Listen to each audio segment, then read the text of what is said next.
વડોદરામાં જેટકોની ભરતીમાં ઉમેદવારો સાથે અન્યાયના આક્ષેપ થયા છે। 150 જેટલા યુવાનો જેટકો ઓફિસ બહાર ધરણા કરવા માટે બેઠા। ભરૂચ અને રાજકોટ ઝોનમાં નીચા મેરિટ નોકરી મળીના દાવા થઈ રહ્યા છે। મહેસાણામાં 65% મેરિટવાળા યુવાનોને નોકરી ન મળ્યા હોવાના આક્ષેપો થયા। ઉત્તર ગુજરાતના 5 જિલ્લામાંથી ઉમેદવારો ધરણા પર બેઠા છે। કોમન મેરિટથી ભરતી કરવામાં આવે તેવી ઉમેદવારોએ માંગ કરી છે।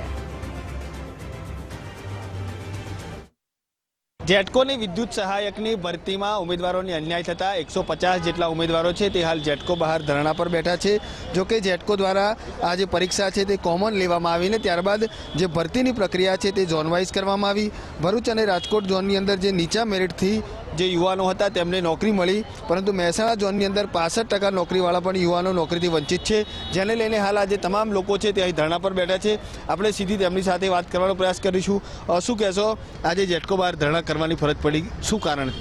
અમારા ધરણા એક જ કારણ, અમારા મહેસાણા ઝોનના બધા વિદ્યાર્થીઓ આવ્યા છે। મહેસાણા ઝોન બહુ મોટું છે, આમ તો 60 નીચે માર્ક્સવાળા નોકરી નથી મળી મહેસાણા ઝોનમાં।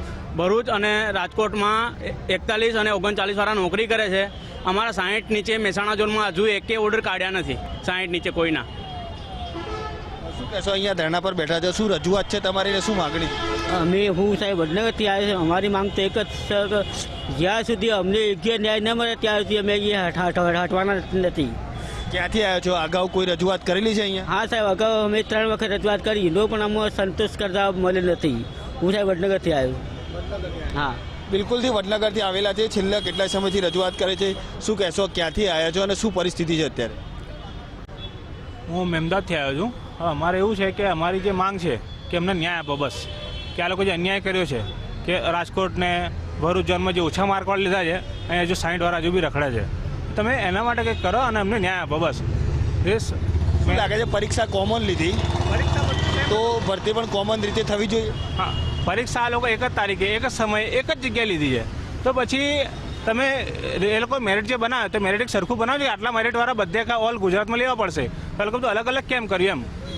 આખું આ લોકોએ જે 60 વાળા અમારા રખડે છે તે લોકો એવું કેમ કર્યું? 39, પેલી બાજુ 45, એ બધા એ લોકોને નોકરી મળી ગઈ રાજકોટ ભરૂચમાં। હવે શું માગણી છે તમારી? અમારી માગણી એ કહે તમે મેરિટ એક સરખું કરો અને અમને બધાને નોકરી આપો એમ। તમામ લોકો છે તે એક જ સરખું મેરિટ કરીને તમામને નોકરી મળે તેવી આશા રાખી રહ્યા છે। બીજી તરફના પણ દ્રશ્યો હું તમને બતાવીશ કે જે 150 જેટલા વિદ્યાર્થીઓ છે, જે યુવાનો છે કે જે ઉમેદવારી નોંધાવી હતી, ત્યારબાદ તમામ લોકો છે તે ધરણા પર બેઠેલા છે તે જોવા મળી રહ્યા છે। લોકોની એક જ માંગ છે કે જે રીતે કોમન પરીક્ષા લેવામાં આવી તે રીતે ભરતી પણ કોમન કરવામાં આવે। શું કહેશો, કોમન ભરતી કરવામાં આવી માંગ કરી રહ્યા છો અને આજે ધરણા પર બેઠા? આજે ભરૂચ ઝોન અને રાજકોટ ઝોનમાં 40-45 વાળા ભાઈઓ પણ નોકરી કરે છે, અને મહેસાણા ઝોનમાં 600 જગ્યા હજી ભરી છે, અને રાજકોટમાં અને ભરૂચ ઝોનમાં 1300ની ઉપર જગ્યાઓ ભરી દીધી છે। તો એવો અન્યાય મહેસાણા ઝોન માટે થઈ રહ્યો છે, અને 59-60 વાળા પણ 61 વાળા પણ હજુ વંચિત છે નોકરીથી, અને રાજકોટ અને ભરૂચ ઝોનમાં 40-45 વાળા પણ નોકરી ચાલુ જ છે અમને। શું કહેશો, રજૂઆત કરવા માટે આવ્યા છો અહીંયા, હવે શું માગણી છે અને શું તમારું આગળનું પ્લાનિંગ રહેશે? અમારી એમ જ કહેવું છે કે ભાઈ ત્યાં 39 વાળા નોકરી કરે છે, બરાબર, તો અમારા મહેસાણા ઝોનમાં પણ પરીક્ષા તો સેમ જ આપી છે, તે અહીંયા પણ એટલું મેરિટ નીચું લાવવું જોઈએ, સરખી બધાને એ થવું જોઈએ કે અમે પણ નોકરી કરવા ગમે ત્યાં મૂકો, તમે આખા ઓલ ગુજરાતમાં ગમે ત્યાં મૂકો। પણ રજૂઆત કરી ચૂક્યા છો, નિરાકરણ આવ્યું નથી, હવે શું સ્ટેપ રહેશે? એને એમ જ કે અમારે એનો જવાબ જોઈએ છે કે ભાઈ અમારી જોડે આવો અન્યાય કેમ, કે એ છોકરાઓને એવું તો શું કર્યું છે કે એમને નોકરી મળી ગઈ ને અમને હજુ બાકી છે। તે ભરૂચ અને રાજકોટ ઝોનની અંદર નીચું મેરિટ હતું તેમ છતાં પણ નોકરી મળી ગઈ, અને મહેસાણા ઝોનના જે લોકો છે તેમને 65% સુધી મેરિટ આવે છતાં પણ આજે નોકરીથી વંચિત છે। તમામ ઉમેદવારો છે તે આજે જેટકોની જે કચેરી છે રેસકોર્સ ખાતે ત્યાં પહોંચ્યા છે। તમામ ઉમેદવારોની એક જ માંગ છે કે જે રીતે પરીક્ષા લેવામાં આવી તે જ રીતે ભરતી કરવામાં આવે, જેથી કરીને જે તમામ ઉમેદવારો છે તેમને ન્યાય મળે। કેમેરામેન નિકેશ સોલંકી સાથે અલ્પેશ સુતાર, ગુજરાત ફર્સ્ટ, વડોદરા।